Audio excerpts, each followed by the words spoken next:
بسم اللہ الرحمن الرحیم۔ تعلق مع اللہ کا آسان طریقہ، تھوڑی سی تفصیل اس سے پہلے ویڈیو میں گزر گئی اور تھوڑی سی تفصیل اس ویڈیو میں ہے۔ فرمایا کہ لوگ کہتے ہیں کہ اگر صرف زبان سے اللہ اللہ کر رہے ہیں یا سبحان اللہ کہہ رہے ہیں یا زبان سے الحمدللہ کہہ رہے ہیں اور دل کہیں ہے دماغ کہیں ہے تو اس سے کیا حاصل؟ یاد رکھو، یہ زبان سے ذکر کرنا یہ پہلی سیڑھی ہے۔ اگر یہ سیڑھی قطع کی تو دوسری سیڑھی پر کبھی نہیں، اگر یہ پہلی سیڑھی قطع نہ کی تو دوسری سیڑھی پر کبھی نہیں پہنچ سکتے، زندگی بھر نہیں پہنچ سکتے۔ اور اگر یہ سیڑھی قطع کر لی اور زبان سے اللہ تعالیٰ کا ذکر کرنا شروع کر دیا تو کم از کم ایک سیڑھی تو طے ہو گئی، پھر اس کے برکت سے اللہ تعالیٰ دوسری سیڑھی بھی قطع کرا دیں گے۔ اس لیے اس ذکر کو بیکار مت سمجھو، یہ ذکر بھی اللہ تعالیٰ کی نعمت ہے۔ اگر ہمارا سارا جسم نہ صحیح تو کم از کم ایک عضو یعنی زبان تو اللہ تعالیٰ کی یاد میں مشغول ہے، اگر اس میں لگے رہے تو انشاءاللہ آگے جا کر یہی ترقی کر جائے گا۔ بہرحال اللہ کے ذکر اور اللہ کی یاد کے دل میں سما جانے کا نام ہی تعلق مع اللہ ہے، یعنی ہر وقت اللہ تعالیٰ کے ساتھ کچھ نہ کچھ رابطہ اور تعلق قائم ہے۔ صوفیاء کرام کے سلسلوں میں جتنی ریاضتیں، مجاہدات، وظیفے اور اشغال ہیں، ان سب کا حاصل اور خلاصہ اور مقصود صرف ایک ہی چیز ہے، وہ ہے تعلق مع اللہ کو مضبوط کرنا۔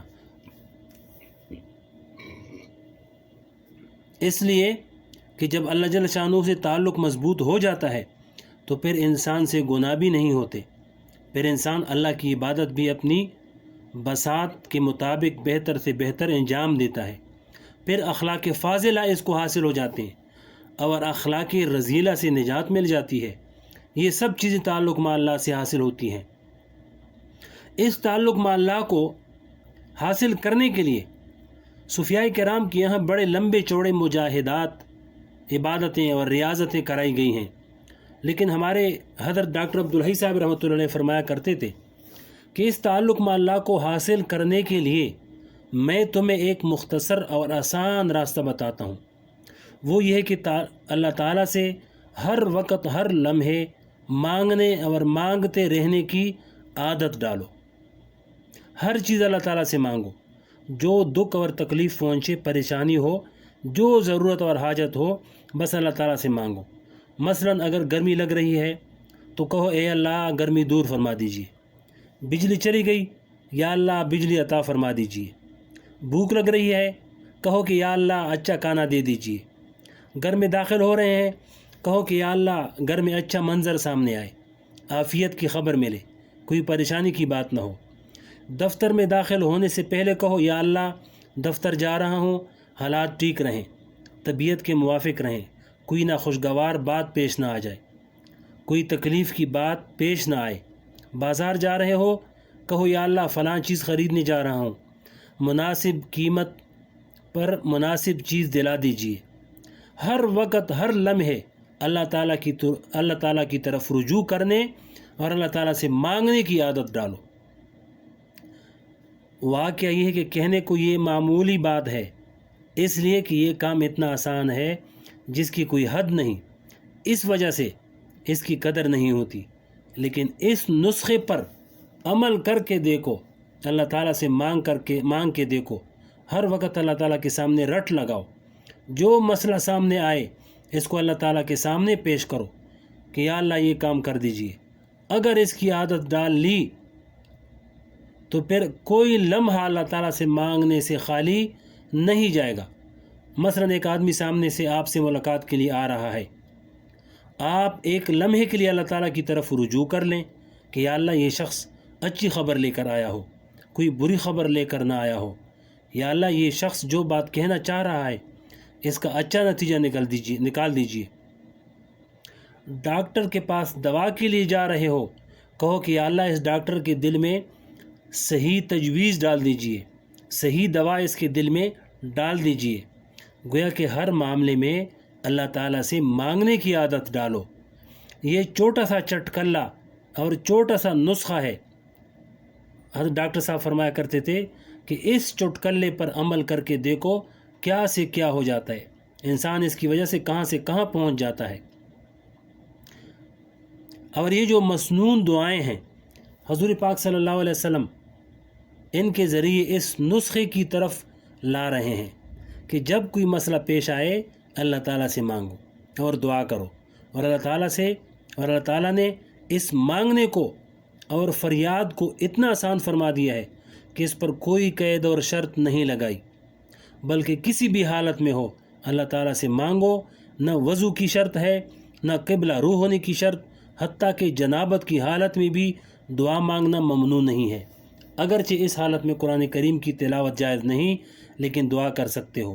حتیٰ کہ جس وقت انسان قضائے حاجت میں مصروف ہے اس وقت زبان سے کوئی دعا نہیں کرنی چاہیے، زبان سے ذکر نہیں کرنا چاہیے، اس وقت بھی دل میں ذکر کرنے سے کوئی چیز مانع نہیں۔ بہرحال اللہ تعالیٰ نے اس ذکر کو اتنا آسان کر دیا کہ کوئی قید و شرط نہیں اور کوئی خاص طریقہ نہیں۔ اگر موقع ہو تو باوضو ہو کر قبلہ روح ہو کر ہاتھ اٹھا کر مانگو، لیکن اگر ایسا موقع نہ ملے تو نہ وضو کی شرط، نہ ہاتھ اٹھانے کی شرط، نہ زبان سے بولنے کی شرط، دل میں اللہ تعالیٰ سے مانگ لو، یا اللہ یہ کام کر دیجیے۔ حضرت تانوی رحمۃ اللہ فرماتے ہیں کہ جب کوئی شخص سوال کرنے کے لیے آتا ہے اور آ کر یہ کہتا ہے کہ حضرت ایک بات پوچھنی ہے، فرمایا تو اس وقت فوراً میں اپنے دل میں اللہ تعالیٰ کی طرف متوجہ ہو کر دعا کرتا ہوں کہ یا اللہ یہ شخص معلوم نہیں کیسا سوال کرے گا، اے اللہ اس سوال کا صحیح جواب میرے دل میں ڈال دیجیے، اور کبھی اس عمل کو نہیں چھوڑا، ہمیشہ یہ عمل کرتا رہا۔ اب ہر موقع پر اللہ تعالیٰ سے مانگنے کا نقطہ حضور پاک علیہ السلام نے اس طرح سکھایا کہ مانگنے کی خاص جگہ بتا دی کہ اس جگہ تو مانگ ہی لو، اور حضور اقدس صلی اللہ علیہ وسلم کے اس احسان عظیم پر قربان جائیے کہ انہوں نے دعا مانگنا بھی سکھا دیا۔ ارے تم خود کیا مانگو گے، کس طرح مانگو گے، کن الفاظ سے مانگو گے، تمہیں تو مانگنے کا ڈنگ بھی نہیں آتا، یہ مانگنے کا ڈنگ بھی ہم ہی آپ کو بتا دیتے ہیں کہ یہ مانگو اور اس طرح مانگو، ان الفاظ سے مانگو۔ یہ سب کچھ حضور پاک صلی اللہ علیہ وسلم سے کہا گئے۔ اب ہمارا آپ کا کام یہ ہے کہ ان دعاؤں کو یاد کریں، اور جب موقع آئے تو توجہ کے ساتھ وہ دعا مانگ لیا کریں۔ بس اتنا سا کام ہے، سب کام حضور پاک صلی اللہ علیہ وسلم کر گئے، پکی پکائی روٹی تیار کر کے پوری امت کے لیے چھوڑ گئے۔ اب امت کا کام ہے کہ اس روٹی کو اٹھا کر اپنے حلق میں ڈال لے، بس اتنا کام بھی ہم سے نہیں ہوتا۔ اور علماء نے مسنون دعاؤں کے نام سے بے شمار کتابیں لکھ دی ہیں، اور اس میں وہ دعائیں جمع کر لیں تاکہ ہر مسلمان اس کو آسانی کے ساتھ یاد کر لے۔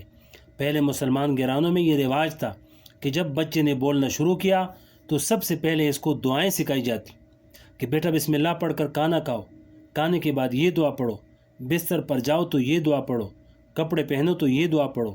اس کا نتیجہ یہ تھا کہ اس کام کے لیے باقاعدہ کلاس لگانے کی ضرورت نہیں پڑتی تھی، اور یہ پھر بچپن کا حافظہ ایسا ہوتا ہے جیسے پتھر پر لکیر، ساری عمر یاد رہتا ہے۔ اب بڑی عمر میں یاد کرنا آسان کام نہیں، لیکن بہرحال یہ کام کرنے کا ہے۔ ہر مسلمان اس کو غنیمت سمجھے، اور یہ مسنون دعائیں کوئی لمبی چوڑی نہیں ہوتی بلکہ چھوٹی چھوٹی ہوتی ہیں۔ روزانہ ان مسنون دعاؤں میں سے ایک دعا یاد کر لو، اور پھر اس کو موقع پر پڑھنے کا عزم کر لو کہ جب یہ موقع آئے گا اس دعا کو ضرور پڑھیں گے۔ پھر دیکھیے گا کہ اللہ تعالیٰ اس کے کیسے انوار و برکات عطا فرماتے ہیں۔ اللہ تعالیٰ ہم سب کو ہر وقت اپنا ذکر کرنے اور اس میں مشغول رہنے کی توفیق عطا فرمائے، آمین۔